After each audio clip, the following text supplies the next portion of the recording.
نحمده ونستعينه ونستغفره ونعوذ بالله من شرور أنفسنا ومن سيئات أعمالنا من يهده الله فلا مضل له ومن يضلله فلا هادي له وأشهد أن لا إله إلا الله وحده لا شريك له وأشهد أن محمدا عبده ورسوله يا أيها الذين آمنوا اتقوا الله حق تقاته ولا تموتن إلا وأنتم مسلمون يا أيها الناس اتقوا ربكم الذي خلقكم من نفس واحدة وخلق منها زوجها وبث منهما رجالا كثيرا ونساء واتقوا الله الذي تساءلون به والأرحام إن الله كان عليكم رقيبا يا أيها الذين آمنوا اتقوا الله وقولوا قولا سديدا يصلح لكم أعمالكم ويغفر لكم ذنوبكم ومن يطع الله ورسوله فقد فاز فوزا عظيما أما بعد فإن خير الحديث كتاب الله وخير الهدي هدي محمد صلى الله عليه وسلم وشر الأمور محدثاتها وكل محدثة بدعة وكل بدعة ضلالة وكل ضلالة في النار۔ محترم بھائیو، پچھلے ہفتے آپ کے سامنے قرآن کے تعلق سے یہ بتائی تھی کہ قرآن کی تعریف کیا ہے اور قرآن کسے کہتے ہیں، کس پر قرآن کا اطلاق ہوتا ہے، کس پر قرآن کا اطلاق نہیں ہوتا۔ اسی طریقے سے قرآن کے لفظی معنی عربی زبان میں کیا ہوتے ہیں، اس کی بھی وضاحت آپ کے سامنے آئی تھی۔ یہ بات بھی آ گئی تھی کہ زیادہ مشہور نام القرآن اور الکتاب ہے۔ القرآن اور الکتاب یہ دو مشہور نام ہیں قرآن کے۔ اس کے علاوہ بھی اس کتاب کا نام ہے جو قرآن میں آیا ہوا ہے۔ ہم چاہتے ہیں کہ یہ نام بھی آپ کے سامنے رہیں، تو وہ نام آپ کو پہلے میں لکھ دیتا ہوں۔ القرآن الکتاب کے علاوہ القرآن الکتاب زیادہ مشہور ہیں، جو آپ کو بار بار آتے رہیں گے، آئے ہیں۔ اس کے علاوہ الفرقان، قرآن کے ناموں میں سے ایک نام ہے الفرقان۔ قرآن میں اس کا تذکرہ آیا ہے، تبارک الذی نزل الفرقان علی عبدہ لیکون للعالمین نذیرا۔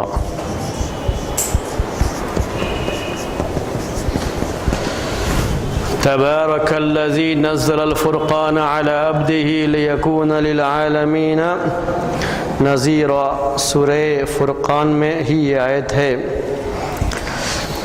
اور اسی کی پہلی آیت ہے، اسی میں لفظ آیا ہوا ہے سورہ کے اندر بھی۔ تو تبارک الذی نزل الفرقان علی عبدہ لیکون للعالمین نذیرا۔ فرقان کے معنی کیا ہوتے ہیں اور قرآن پر اس کا جو استعمال ہے وہ کیا ہے؟ عربی زبان میں فارقہ، یہ اس کا روٹ ورڈ فاراقاف، اسی سے یہ بنا ہوا ہے فرقان۔ جیسے ہم کہتے ہیں قرآن قرأ سے، ویسے ہی یہ فارقہ سے فرقان، الف اور نون زیادہ ہے، اور یہ فارقہ سے بنا ہوا ہے۔ فرقہ کہتے ہیں الگ کرنے کو، کوئی چیز الگ کر دی جائے کسی چیز سے، اس کو فرقہ عربی زبان میں کہا جاتا ہے۔ تو فرقہ کے معنی الگ کیا، فرقان کے معنی الگ کرنے والا، الگ کرنے والا۔ وہ چیز جو الگ کر رہی ہو اسے فرقان کہا جائے گا۔ اسی سے لفظ فرقان قرآن کے لیے استعمال کیا جاتا ہے، تو اس کا مطلب یہ ہوتا ہے کہ قرآن یہ حق اور باطل کے درمیان تفریق کرنے والا ہے، الگ کرنے والا ہے۔ حق یہ ہے، باطل یہ ہے۔ قرآن اس کے لیے معیار ہے کہ آپ اس کے ذریعے سے پہچان سکتے ہیں حق کیا ہے، باطل کیا ہے۔ اس لیے اس کے ناموں میں سے ایک نام فرقان بھی ہے۔ غزوہ بدر کو بھی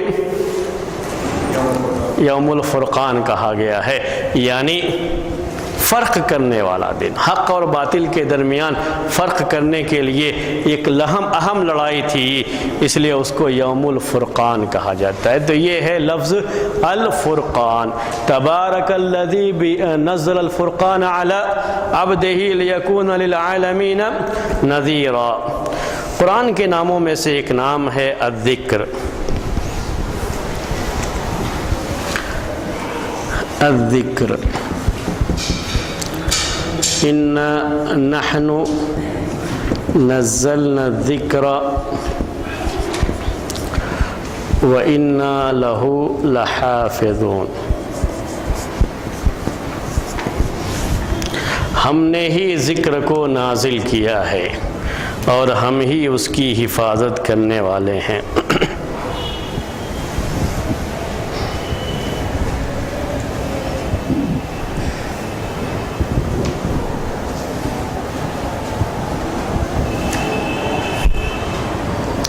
الذکر یہ بھی قرآن کے اندر آیا ہوا ہے، اِنَّا نَحْنُ نَزَّلْنَا الذِّكْرَ وَإِنَّا لَهُ لَحَافِظُونَ۔ ذکر کے معنی یاد دلانے کے ہوتے ہیں، وہ چیز جس سے یاد دلایا جائے اسے بھی ذکر کہا جاتا ہے۔ ذکر کے معنی خود یاد کرنے کے بھی ہوتے ہیں، اور جس سے کسی چیز کو یاد کیا جائے اسے بھی ذکر عربی زبان میں کہا جاتا ہے۔ تو قرآن کو ذکر کہا گیا ہے اس کے لحاظ سے، اِنَّا نَحْنُ نَزَّلْنَا الذِّكْرَ، ہم نے ہی ذکر کو نازل کیا ہے اور ہم ہی اس کی حفاظت کرنے والے ہیں۔ تو قرآن کو ذکر اس لحاظ سے کہا گیا ہے کہ قرآن کے ذریعے سے تذکیر ہوتی ہے، چیزیں یاد دلائی جاتی ہیں، پچھلی قوموں کی باتیں بھی اس کے ذریعے سے یاد دلائی جاتی ہیں، اسی طریقے سے اس کے ذریعے سے نصیحت کی جاتی ہے، اور یہ خود اپنے آپ میں سب سے افضل ذکر ہے۔ قرآن کی تلاوت تو یہ ذکر ہے، اِنَّا نَحْنُ نَزَّلْنَا الذِّكْرَ وَإِنَّا لَهُ لَحَافِظُونَ۔ ذکر کا لفظ بعض اہل علم کے قول کے لحاظ سے قرآن اور حدیث دونوں کے لیے ہے، جو چیز اللہ تعالیٰ کی طرف سے نازل ہوئی سب کے لیے ہے، لیکن اگر ہم صرف قرآن کے لیے بھی مانتے ہیں تب بھی اس میں حدیث شامل ہوتی ہے، اور اس کے معنی کے لحاظ سے اس میں حدیث بھی شامل ہوتی ہے۔ اسی طرح سے ایک معنی ہے قرآن کا، ایک نام ہے تنزیل۔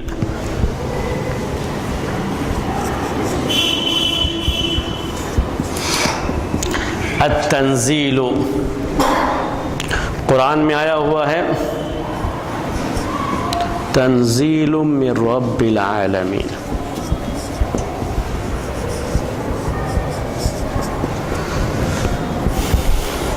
تنزیل من رب العالمین،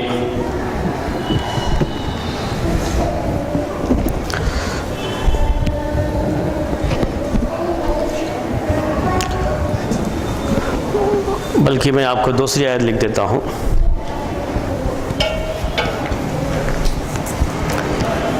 وہ زیادہ بہتر ہے۔ وَإِنَّهُ لَتَنزِيلُ رَبِّ الْعَالَمِينَ، آخر کی آیت نمبر کون سا؟ اِنَّا نَحْنُ نَزَّلْنَا الذِّكْرَ وَإِنَّا لَهُ لَحَافِظُونَ، یہ جو آیا ہوا ہے یہ سورہ ہجر میں ہے، آیت نمبر 9۔ اور وَإِنَّهُ لَتَنزِيلُ رَبِّ الْعَالَمِينَ سورہ شعراء میں ہے، آیت نمبر 192۔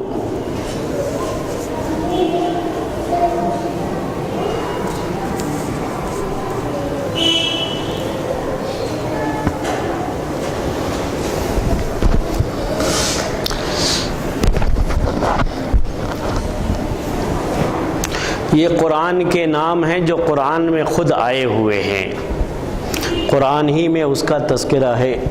القرآن، الکتاب، الفرقان، الذکر، التنزیل، تنزیل کے معنی جو نازل کی گئی ہے۔ اس کے بعد قرآن کی کچھ صفات بھی ہیں جو خود قرآن کے اندر مذکور ہیں۔ قرآن کی صفات میں سے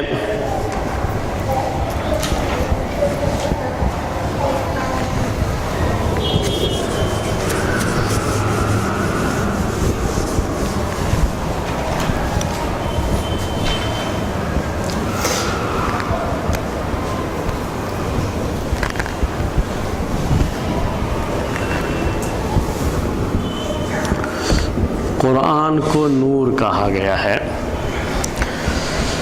ہدایت کے معنی میں قرآن کو نور کہا گیا۔ اس کے اوصاف میں سے ہے، قرآن میں یہ سورہ نساء میں آیا ہوا ہے 174 آیت نمبر سورہ نساء میں یا ایھا الناس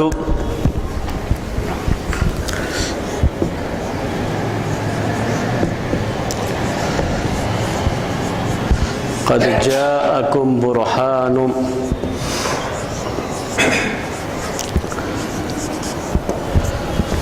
یا ایھا الناس قد جاءکم برہان من ربکم وانزلنا الیکم نورا مبینا۔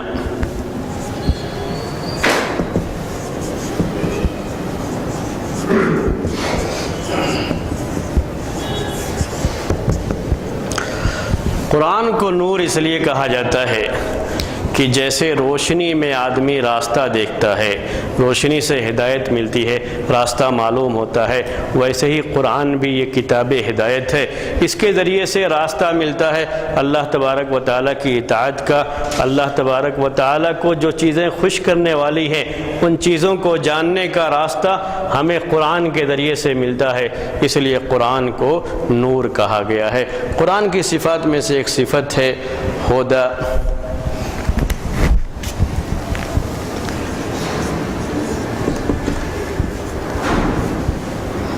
شفا۔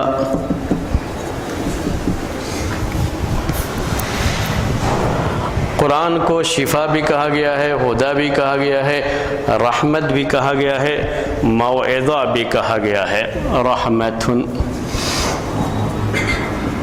موعظۃ۔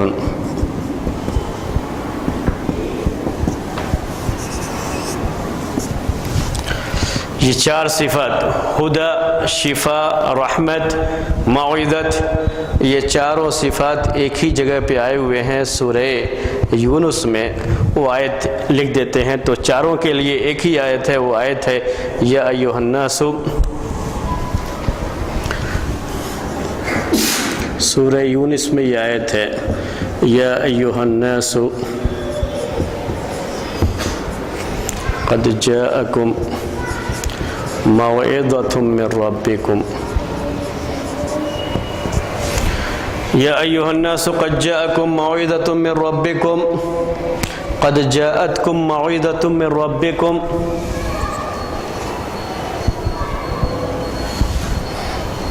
یا ایھا الناس قد جاءتکم موعظۃ من ربکم وشفاء لما فی الصدور۔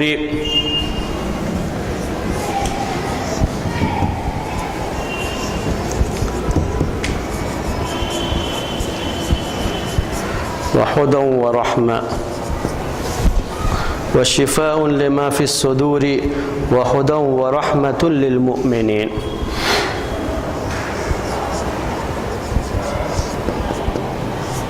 سورہ یونس کی یہ آیت ہے، اور ایک ہی جگہ پر اللہ تبارک و تعالیٰ نے یہ چاروں صفات بیان کی ہیں۔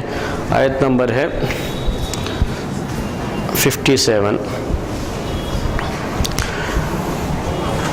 پہلی صفت نور، بہت مشہور نام ہے اور بہت مشہور صفت ہے نور۔ قرآن کے لیے، حدیث کے لیے، وحی کے لیے یہ لفظ استعمال کیا گیا اس معنی کر کے کہ یہ قرآن کتاب ہدایت ہے، روشنی دکھاتی ہے ان لوگوں کو جو اللہ کا راستہ حاصل کرنا چاہتے ہیں، معلوم کرنا چاہتے ہیں۔ قرآن یہ کتاب ہدایت ہے، اللہ تبارک و تعالیٰ نے اسے بندوں کی ہدایت کے لیے نازل فرمایا ہے۔ ہدی للناس وبینات من الہدی، قرآن میں ہدی کا لفظ قرآن کے لیے آیا ہوا ہے، تو ہدی للناس تمام لوگوں کی ہدایت کے لیے۔ تو ہدایت ملتی ہے قرآن سے لوگوں کو، قرآن یہ راستہ بتاتا ہے لوگوں کو، اس کے لیے اس کی صفت یہ ہدی ہے۔ اور ہدایت کے بارے میں آپ یہ جانتے ہیں کہ ہدایت راستہ بتانے کا ہوتا ہے اور راستہ پر چلانے کا ہوتا ہے۔ اللہ کے رسول صلی اللہ علیہ وسلم نے لوگوں کو راستہ دکھایا، قرآن نے راستہ دکھایا، لیکن صرف یہ راستہ دکھانے کی بات ہوتی ہے، راستے پر چلانا یہ اللہ تبارک و تعالیٰ کا کام ہے۔ یہ ہدی، شفا، قرآن یہ شفا ہے، وشفاء لما فی الصدور۔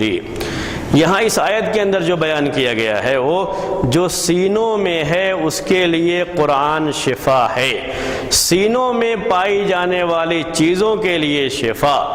اس کو عربی میں کہا، اردو میں ہم جو ہے کہتے ہیں کہ قرآن شفا دو چیزوں کے لیے ہے، ایک ظاہری بیماریوں کے لیے بھی ہے، جو انسان کے بدن کو، اس کے جسم کو بیماریاں لگتی ہیں، قرآن پڑھ کر کے پھونکو تو اس میں علاج ہے، یہ ظاہری شفا بھی ہے، اور قرآن میں شفا ہے ان شک و شبہات کے لیے بھی جو دلوں کے اندر پیدا ہو جاتے ہیں، سینوں میں پیدا ہو جاتے ہیں، تو شفاء لما فی الصدور اس کو کہتے ہیں۔ جو شکوک و شبہات پیدا ہو جاتے ہیں، اگر صحیح معنی میں کوئی آدمی قرآن کا مطالعہ کرے تو یہ قرآن ان تمام شکوک و شبہات کے ازالے کے لیے کافی ہے، اس سے اس کو شفا مل جائے گی اور اس کو اطمینان حاصل ہوگا، جو اس کے ذریعے سے اطمینان حاصل کرنا چاہے۔ تو یہ شفا ہے، قرآن کے صفات میں سے ایک شفا رحمت و موعظۃ۔ یا ایھا الناس قد جاءتکم موعظۃ من ربکم، اے لوگو تمہارے پاس تمہارے رب کی طرف سے نصیحت آئی ہے۔ موعظۃ کے معنی ہوتے ہیں نصیحت کے۔ اللہ تبارک و تعالیٰ نے اپنے بندوں کو اس قرآن کے ذریعے سے نصیحت کی ہے، تو پورا قرآن یہ رب کی طرف سے موعظہ ہے، نصیحت ہے۔ اسی لیے جو لوگ بھی نصیحت حاصل کرنا چاہتے ہیں وہ قرآن سے نصیحت حاصل کریں، قرآن یہ موعظت ہے۔ قرآن سے بہتر نصیحت کسی اور چیز میں نہیں ہے۔ اگر کسی کو نصیحت کرنا ہے تو قرآن کی آیتیں، قرآن کا درس آپ اسے سنائیے، دیکھیے کیسے وہ نصیحت حاصل کرتا ہے۔ اسی قرآن کے ذریعے سے پوری عرب قوم کی اصلاح ہوئی تھی، قرآن کی آیتیں تلاوت کی جاتی تھیں، تو اسی قرآن کے ذریعے سے انہوں نے نصیحت حاصل کی ہے۔ اللہ کے رسول صلی اللہ علیہ وسلم ان کو قرآن پڑھ کر کے نصیحت کیا، فذکر بالقرآن من یخاف وعید، جو میرے وعید سے ڈرتا ہے آپ قرآن پڑھ کر کے اس کو نصیحت کیجئے۔ یہ موعظہ اس کی صفت ہے۔ رحمتن بھی آیا ہوا ہے، وہدی ورحمت للمؤمنین، یہ قرآن مومنین کے لیے رحمت ہے، اور غیر مومنین کے لیے ان کے لیے رحمت نہیں ہے۔ جی، قرآن مومنین کے لیے رحمت ہے۔ رحمت یہ قرآن کی صفت میں سے ایک صفت اللہ تبارک و تعالیٰ نے بیان کیا ہے۔ رحمت اللہ تبارک و تعالیٰ کی بھی صفت ہے۔ قرآن کے ذریعے سے ایک مومن اللہ کی رحمت اسے حاصل ہوتی ہے۔ قرآن اس لحاظ سے رحمت ہے۔ اللہ کی رحمت دو طرح کی ہے۔ اللہ تعالیٰ کے نام رحمان رحیم میں یہ باتیں جو ہے آ چکی ہیں کسی وقت میں، کسی اور درس میں، کہ اللہ تعالیٰ کی رحمت ایک عام ہوتی ہے اور ایک رحمت خاص ہوتی ہے۔ تو خاص رحمت اللہ تبارک و تعالیٰ کی وہ مومنین کے ساتھ ہوتی ہے، عام رحمت سب کے ساتھ ہوتی ہے۔ تو ویسے تو یہ قرآن پوری دنیا والوں کے لیے ایک رحمت ہے، لیکن اس کی رحمت سے فائدہ اٹھانے والے کون ہیں؟ مومنین ہیں۔ جیسے یہ کہا جاتا ہے ہدا کے بارے میں، قرآن جب آپ پڑھنا شروع کرتے ہیں تو پڑھتے ہیں سورہ بقرہ میں الف لام میم ذالک الکتاب لا ریب فیہ ھدی للمتقین، اور ایسے ہی قرآن کے بارے میں آیا ہے ھدی للناس، یہاں پر بھی آپ کو آیا ہوا ہدا و رحمت للمؤمنین، اور ہدایت ہے اور رحمت ہے کس کے لیے؟ مومنین کے لیے۔ قرآن میں دوسری جگہ پر آیا ہے ھدی للناس، ھدی للناس، لوگوں کے لیے ہدایت ہے۔ تو یہ قرآن سارے لوگوں کے لیے ہدایت ہے، یہ قرآن سارے لوگوں کے لیے رحمت ہے، لیکن اس قرآن سے فائدہ اٹھانے والے مومنین ہیں، اس کی رحمت کا فائدہ مومنین کو ہوتا ہے۔ یہ خاص رحمت، ورنہ میں نے آپ سے کہا عام رحمت تو پورے انسانوں کو اللہ تعالیٰ کی عام رحمت حاصل ہوتی ہے، لیکن اس کی خاص رحمت اس حاصل ہوتی ہے ان کو جو مومنین ہیں۔ ویسے ہی قرآن تو ہدایت سب کے لیے ہے، لیکن اس سے فائدہ اٹھاتے ہیں مومنین، تو خاص مومنین کے لیے یہ زندگی گزارنے کا ایک نسخہ ہے، زندگی گزارنے کا ان کے ایک لائحہ عمل ہے، ایک طریقہ ہے، اور وہی لوگ اس سے فائدہ اٹھاتے ہیں۔ کفار مشرکین کے لیے بھی ہے، لیکن وہ لوگ اس سے فائدہ نہیں اٹھاتے، اسی لیے ھدی للمتقین بھی کہا گیا اور ھدی للناس بھی کہا گیا۔ قرآن کی صفات میں سے ایک صفت ہے مبارک۔ مبارک، اصل مبارک کا لفظ بہت زیادہ آتا رہتا ہے، اس لیے قرآن کی صفات میں سے بھی ایک صفت ہے مبارک۔ مبارک برکت والا۔ قرآن میں اللہ تبارک و تعالیٰ نے اس کے بارے میں کہا ہے ھذا کتاب انزلناہ مبارک مصدق الذی بین یدیہ، یہ سورہ انعام کی آیت ہے 92۔ وَھَذَا کتاب انزلناہ، سورہ انعام، کتاب انزلناہ مبارک،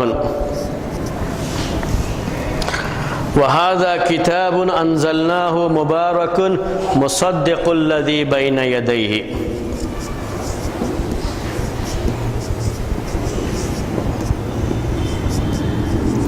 سورہ انعام۔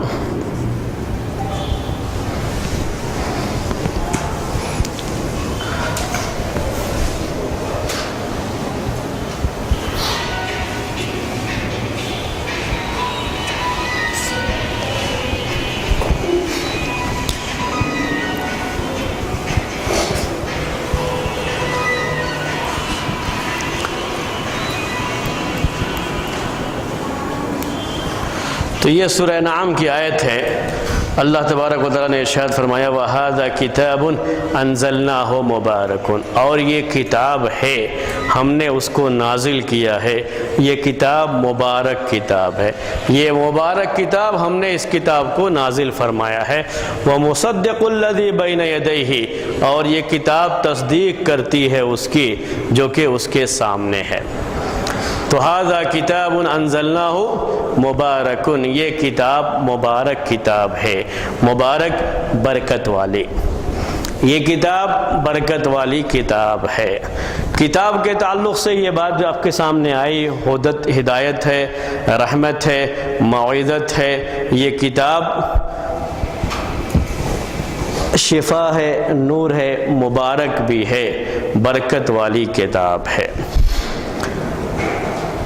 جب بھی قرآن کی تلاوت کی جاتی ہے تو اس کے ذریعے سے جہاں اللہ کی رحمت حاصل ہوتی ہے، اسی طریقے سے اس سے برکت بھی حاصل ہوتی ہے۔ برکت کئی انداز کی جو ہوتی ہے، اللہ تبارک و تعالیٰ کی طرف سے یہ چیز انسان کو ملتی ہے۔ تو یہ کتاب جیسے رمضان کا مہینہ ہے، رمضان کے مہینے میں اس کو رمضان کے مہینے کو کہا گیا برکت والا مہینہ ہے، رمضان مبارک۔ ایسے ہی یہ قرآن ہے، یہ اللہ کی کتاب ہے، اس کتاب کو بھی کتاب مبارک کہا گیا۔ اس کی صفت میں سے ایک صفت یہ بیان کی اللہ تبارک و تعالیٰ نے، اس کی صفات میں سے ایک صفت ہے مبین کی، کہا گیا کتاب مبین، کتاب مبین۔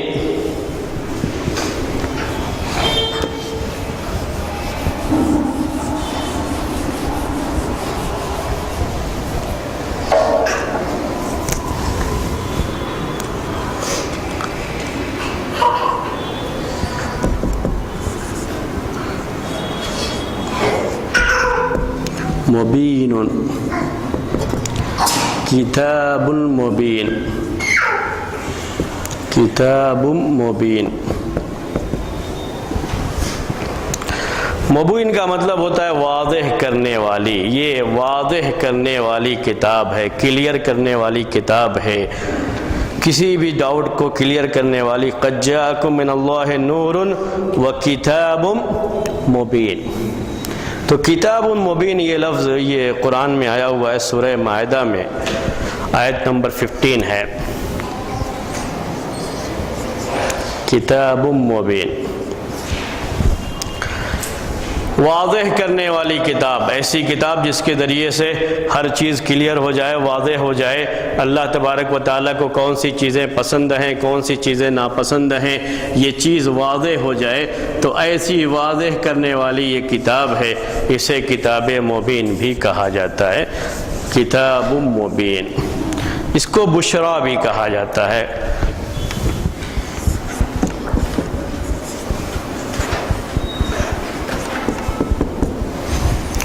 اس کی صفات میں سے ایک صفت اللہ تبارک و تعالیٰ نے قرآن میں یہ بیان کی ہے، بشرا مصدقا لما بین یدیہ وہدی وبشرا للمؤمنین.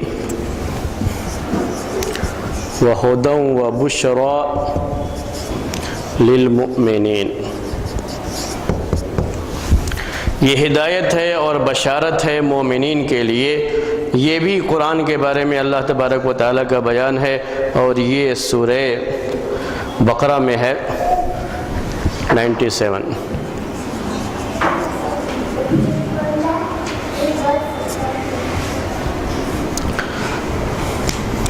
اس کو جو بشرا کہا گیا ہے، یہ قرآن بشرا ہے، بشارت ہے. بشرا کا مطلب بشارت ہے. قرآن میں بشارت ہے مومنین کے لیے.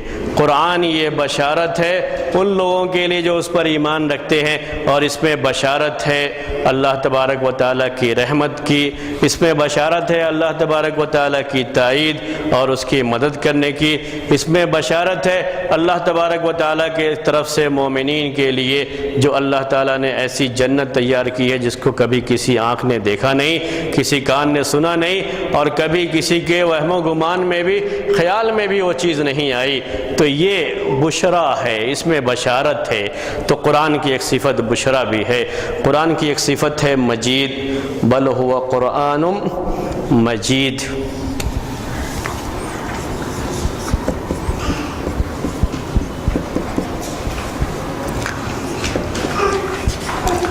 بل ہوا قرآن مجید فی لوح محفوظ. بل ہوا قرآن مجید، اس کی صفت ایک جو ہے مجید بھی ہے. اور یہ قرآن میں اللہ تبارک و تعالیٰ نے سورہ بروج میں ارشاد فرمایا ہے، بل ہوا قرآن مجید، بلکہ وہ قرآن مجید ہے. مجید یہ قرآن کی صفت، اس کے معنی ہوتے ہیں، مجید کے معنی ہوتے ہیں بزرگ کے. بہت اونچا مقام کسی چیز کا ہو تو اس کو مجید کہا جاتا ہے عربی زبان میں. مجید اللہ تبارک و تعالیٰ کے ناموں میں سے بھی ایک نام ہے مجید. اس میں مجد کی صفت پائی جاتی ہے. تو مجید یہ قرآن کے لیے بھی ہے اس کے اونچے ہونے کی وجہ سے. تو کلام اللہ تعالیٰ کی صفت ہے، قرآن یہ اللہ کا کلام ہے. اللہ کا کلام یہ بڑا اونچا کلام ہے، اس کے لحاظ سے اسے مجید کہا گیا ہے. بزرگ کا معنی ہوتا ہے، بڑے ہونے کا معنی ہوتا ہے اس کے اندر. قرآن کے ناموں میں سے ایک نام عزیز ہے. وَإِنَّهُ لَكِتَابٌ عَزِيزٌ، ایک صفت عزیز کی بھی ہے. وَإِنَّهُ لَكِتَابٌ عَزِيزٌ، وَإِنَّهُ لَكِتَابٌ عَزِيزٌ، وَإِنَّهُ لَكِتَابٌ عَزِيزٌ. قرآن کے بارے میں آیا ہوا ہے سورہ فصلت میں آیت نمبر 15.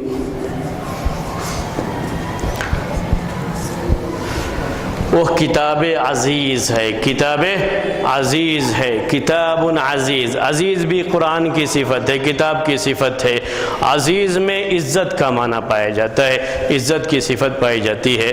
اور اس کے معنی ہوتے ہیں ایک ایسی کتاب جو کتاب سب کو عزیز ہے، سب کو اس سے محبت ہے، اور ایک ایسی کتاب جو غلبے کا سبب بھی ہے.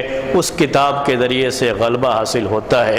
تو کتاب ان اللہ یرفع بهذا الكتاب اقواما ويضع به آخرین، کہ بے شک اللہ تعالیٰ اس کتاب کے ذریعے سے کچھ لوگوں کو اوپر اٹھاتا ہے اور کچھ لوگوں کو نیچے گرا دیتا ہے. تو عزیز کے معنی غلبے اور قوت کے بھی ہوتے ہیں. عزیز کے معنی پیارے اور جو ہے پسندیدہ ہونے کے بھی ہوتے ہیں، محبوب ہونے کے بھی ہوتے ہیں. تو یہ کتاب سب کو محبوب بھی ہے، پیاری بھی ہے، اور اس کتاب کے ذریعے سے غلبہ بھی حاصل ہوتا ہے. تو یہ کتاب عزیز بھی ہے. اس کے صفات میں سے بشیر اور نذیر بھی ہے.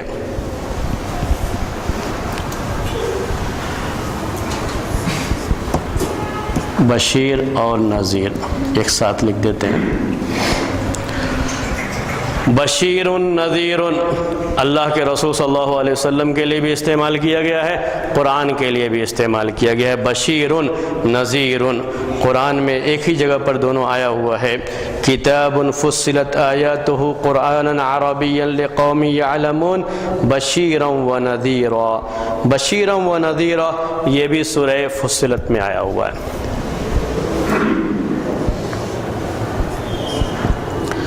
کتاب فصلت آیاتہ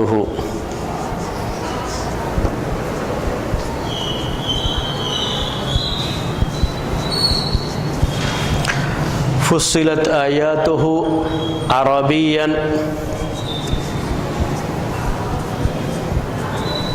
لقوم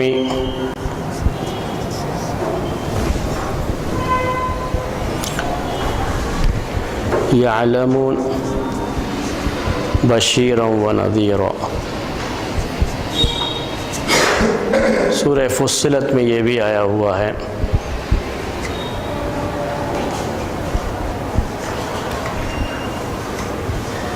چار اور 5 نمبر کی آیت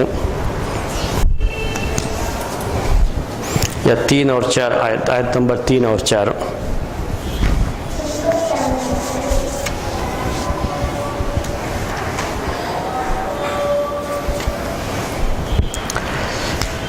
بشیر کے معنی بشارت دینے والی، جیسے بشرا کے اندر معنی تھا، نذیر کے معنی ڈرانے والی۔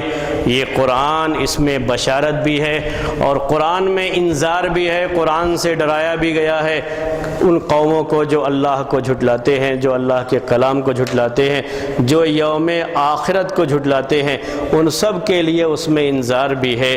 اس میں یہ بیان بھی ہے کہ جو قومیں جھٹلاتے ہیں، اللہ کی نافرمانی کرتے ہیں، اللہ کے رسول کی نافرمانی کرتے ہیں، اللہ کے دین سے اعراض کرتے ہیں، ان سب کے لیے جہنم کی شکل میں عذاب تیار کیا گیا ہے۔ تو اس میں انذار بھی ہے اور اس میں بشارت بھی ہے، بشارت بھی دی گئی ہے اور ڈرایا بھی گیا ہے، اس میں دونوں چیزیں اس کے اندر بیان کی گئی ہیں۔ تو یہ بات آپ کے لیے جو ہے قرآن میں، قرآن کے تعلق سے مصدقا لما بین یدیہ قرآن میں یہ آتا رہتا ہے، جو پہلے کتابیں گزر چکی ہیں اس کی تصدیق کرنے والی یہ کتاب ہے۔ مصدق بھی جو ہے یہ لفظ بھی آتا ہے، جو اس سے پہلے جو آیتیں لکھی ہوئی ہیں اس میں کہیں نہ کہیں مصدق کا لفظ بھی آیا ہوگا۔ تو مصدق بھی قرآن کی ایک صفت ہے کہ قرآن کے ذریعے سے پچھلی باتوں کی، پچھلی کتابوں کی تصدیق بھی کی جاتی ہے۔ قرآن کی اور بھی صفات ہے، قرآن کے اندر جو ہے اور بھی جو ہے معنی موجود ہیں، لیکن یہ اہم جو صفات تھی وہ آپ کے سامنے بیان کر دی گئی ہیں۔ قرآن کے نام اور قرآن کی صفات جس کا ذکر قرآن میں کیا گیا ہے اس کا تذکرہ میں نے آپ کے سامنے کیا، یہ بات واضح کرنے کے لیے کہ وہ قرآن جو ہم تلاوت کرتے ہیں، جو اللہ تعالیٰ کا کلام ہے، جو ہمارے درمیان یہ کلام اس وقت مصحف کی شکل میں موجود ہوتا ہے، اس قرآن کو اللہ تبارک و تعالیٰ نے نازل کیا ہے، تو اس کی بڑی صفات ہے۔ ان صفات سے، ان صفات کو پہچان کر کے قرآن کو پڑھنے اور اس سے ہدایت حاصل کرنے کی طرف ترغیب ہوتی ہے۔ اسی لیے قرآن کے یہ نام اور قرآن کی یہ صفات بھی ذہن میں رکھنے چاہیے۔ تو قرآن کی صفات کے تعلق سے جاننے کا مقصد یہی ہوتا ہے، ہم جب یہ کہتے ہیں کہ اللہ تبارک و تعالیٰ کے یہ نام، اللہ تعالیٰ کی یہ صفات ہیں اور اس پر ایمان سے ایک مومن کی زندگی میں بڑا اچھا اثر مرتب ہوتا ہے، جتنا ایمان گہرا ہوتا ہے اس پر اتنی ہی اس کی زندگی سنورتی ہے، اس کا ایمان مضبوط ہوتا ہے، ایمان میں اضافہ ہوتا ہے۔ ویسے ہی قرآن کے تعلق سے بھی، قرآن میں پائے جانے والے معانی کے تعلق سے بھی، قرآن کے نام اور اس کی صفات کے تعلق سے بھی یہ بات ہوتی ہے۔